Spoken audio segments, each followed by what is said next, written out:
Batalnya mutasi Legend TNI Kunto Arif Wibowo dari jabatannya sebagai Panglima Komando Gabungan Wilayah Pertahanan 1 menjadi sorotan. Ketua Dewan Ekonomi Nasional yang juga Purnawirawan TNI Luhut Binsar Panjaitan memastikan Presiden Prabowo Subianto tidak ikut campur dalam batalnya mutasi anak mantan Wakil Presiden Tri Sutrisno tersebut.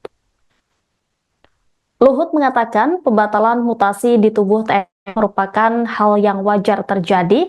Pernyataan ini disampaikan Luhut menanggapi isu yang mengatakan Prabowo menegur langsung Panglima TNI Jenderal Agus Subianto terkait mutasi terhadap Kunto hingga akhirnya dibatalkan. Lebih lanjut, Luhut mengaku sangat tahu Prabowo tidak ikut campur dalam batalnya mutasi terhadap Kunto.